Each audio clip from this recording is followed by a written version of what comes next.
అత్తయ్య, బాగున్నారా? కార్డు చూశారు కదా, ప్రజ్ఞ రజస్వల అయింది. ఈ నెల 15వ తేదీనే మంగళ స్నానం. మీరు మావయ్య తప్పకుండా వచ్చి ఆశీర్వదించాలి. అమ్మా నాన్న ఎలాగూ రారు. మీరే నాకు అమ్మా నాన్న. కార్డ్తోపాటు బిందు రాసిన ఉత్తరం చదవడం ఆపేశాను. అప్రయత్నంగా నా కళ్లమ్మట నీళ్లు వచ్చాయి. బిందునే తలుచుకుంటూ కూర్చున్నాను. దాని తల్లి సుమిత్ర, నేను చిన్నప్పటి నుంచీ కలిసి చదువుకున్నాం. మా ఇద్దరి మధ్య ఎన్నో భేదాలు ఉన్నా, చిన్ననాటి స్నేహబంధమే మమ్మల్ని కట్టిపడేసింది అనుకుంటూ ఉంటాను. ఆ వయసులో స్నేహం చేయడానికి ఆస్తులు అంతస్తులు అవసరాలు అడ్డురావు, మనసుంటే చాలు. అలా ముడిపడింది మా ఇద్దరి మధ్య స్నేహబంధం. అది ఆలోచించే విధానానికి నేను ఆలోచించే విధానానికి చాలా తేడాలు ఉన్నాయి.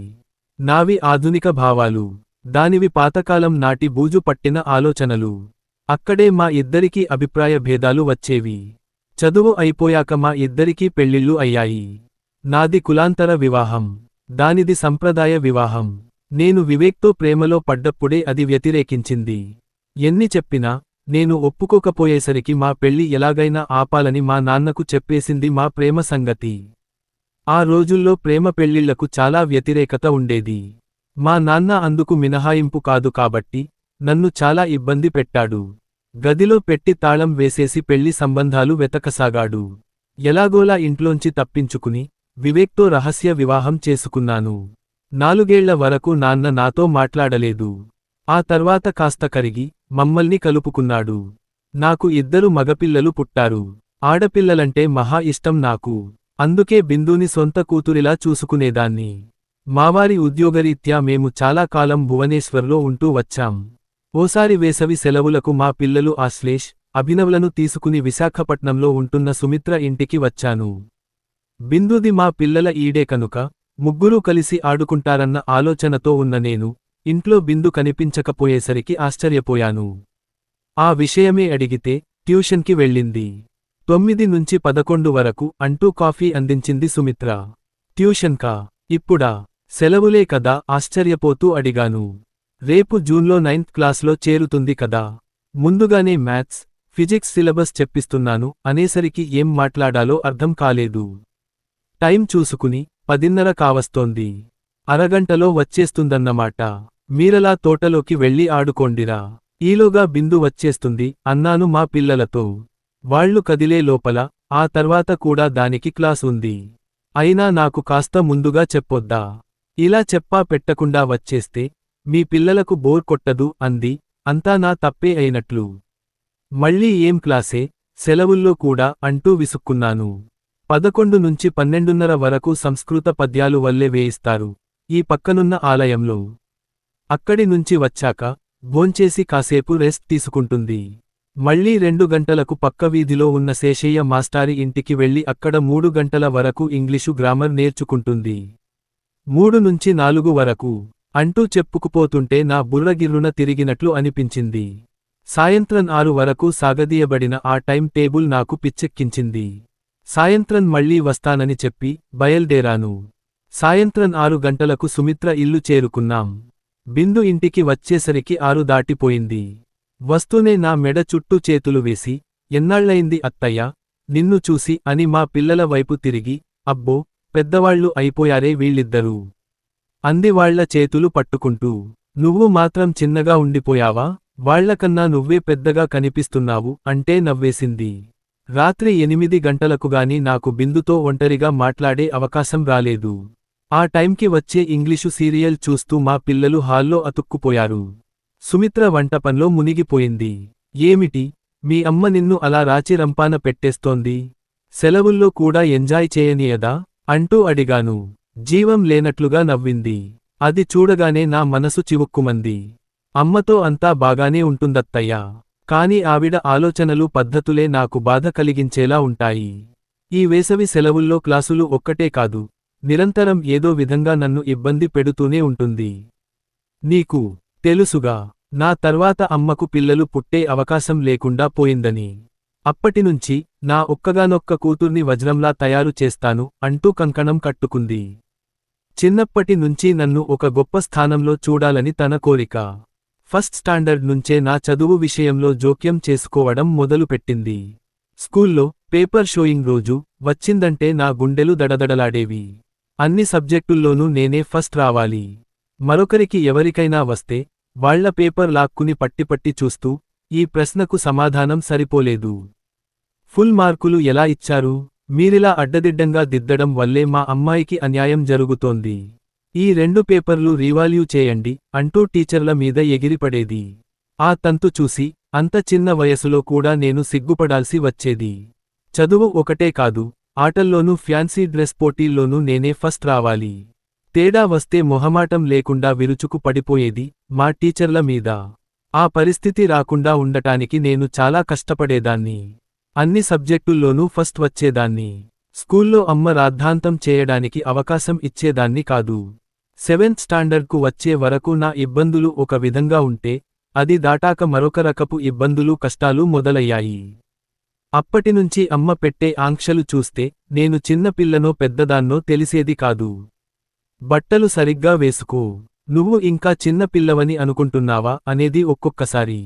ఏమిటా మాటలు, పెద్ద నాపసానిలాగా. చిన్నపిల్లవి, చిన్నపిల్లలానే ఉండు అనేది మరోసారి. అప్పటినుంచి అంతా గందరగోళంగా ఉండేది. దాంతో టెన్షన్ కూడా వస్తూ ఉండేది. ఏ పరిస్థితుల్లో నేను చిన్నపిల్లగా ప్రవర్తించాలో, ఏ పరిస్థితుల్లో పెద్దదానిలా వ్యవహరించాలో నాకు అర్థం అయ్యేది కాదు. నా తోటి పిల్లలకు ఏదైనా సమస్య వస్తే వాళ్ల తల్లులతో చెప్పుకుంటారని విన్నాను. కాని అమ్మ నాకు ఆ చనువు ఎప్పుడూ ఇవ్వలేదు. అలా ఇస్తే డిసిప్లిన్ తప్పుతానని ఆమె అభిప్రాయం. నీకు తెలుసుగా, ఈ వయసులో ఆడపిల్లలకు ఎదురయ్యే కష్టాలు. ఎదిగే కొద్దీ శరీరంలో చాలా మార్పులు వస్తుంటాయి. దాంతో అందరి చూపులు మామీదే. వయసుతో సంబంధం లేకుండా చిన్నా పెద్దా గుచ్చిగుచ్చి చూస్తుంటే సిగ్గుతో చచ్చిపోతున్నాను. కాస్త అందంగా ఉంటాను కాబట్టి వీధిలో వాళ్లు కొరుక్కు తినేలా చూస్తున్నారు. స్కూల్లో మగపిల్లలు వెంటబడుతున్నారు. ఒకరిద్దరు ఇంకో అడుగు ముందుకేసి ప్రేమలేఖలు ఇవ్వడానికి ప్రయత్నించారు. ధైర్యం చేసి ఇదంతా అమ్మకు చెప్పుకుంటే, నువ్వు తిన్నగా ఉంటే మగపిల్లలు నీ వెనుక ఎందుకు పడతారు?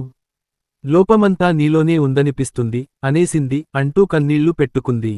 నా హృదయాన్ని ఎవరో గట్టిగా పిండినట్లు గిలగిలలాడిపోయాను. చప్పున బిందుని అక్కున చేర్చుకొని ఓదార్చే ప్రయత్నం చేశాను. బిందు చెప్పడం కొనసాగించింది. నాతోటి ఆడపిల్లలు స్వేచ్ఛగా తిరుగుతుంటే నామీద ఎన్నో ఆంక్షలు. వాళ్లలా జుట్టు విరబోసుకుని హెయిర్ బ్యాండ్ పెట్టుకునే స్వాతంత్ర్యం లేదు. టీషర్టు జీన్ ప్యాంటు వేసుకుని తిరగాలన్న కలగానే మిగిలిపోయింది. ఆడపిల్లలకు అంత స్వేచ్ఛ ఇవ్వకూడదట. స్వేచ్ఛ ఇవ్వడం వల్లనే ఆడపిల్లలు పాడైపోతున్నారట. ఎవరెవరు ఎలా పాడైపోయారో ఉదాహరణలతో చెబుతూ నాకు బ్రెయిన్ వాష్ చేయడానికి ప్రయత్నిస్తుంది. అంతెందుకు, ఆశ్లేష్తోనూ అభినవ్తోనూ నేను చనువుగా ఉండకూడదని ఆంక్ష పెట్టింది అనగానే షాక్ తిన్నట్లు చూశాను. చిన్నప్పటినుంచి వాళ్ళిద్దరితో కలిసి ఆడుకున్నాను. అన్నదమ్ములు లేనిలోటు వాళ్ల వల్లే తీరింది నాకు. ఆ విషయానికి అందరికీ తెలుసు. అయినా అమ్మకి అనుమానం తప్పడం లేదు. ఇంతకన్నా నరకం ఎక్కడైనా ఉంటుందా అంటూ నన్ను పట్టుకుని ఏడుస్తున్న బిందుని ఓదార్చడం సాధ్యం కాలేదు. ఎందుకంటే నా ఏడుపు కూడా కట్టలు తెచ్చుకుంది. నేనే ముందు తేరుకుని బిందును ఓదార్చాను. ఊరుకో తల్లి, ఈ కష్టాలు కలకాలం ఉండవు. మీ అమ్మకు నేను చెప్తానులే అనేశానుగాని నా చేతుల్లో కూడా ఏమీ లేదని నాకు తెలుసు. అలా కొన్ని ఏళ్లు గడిచాయి.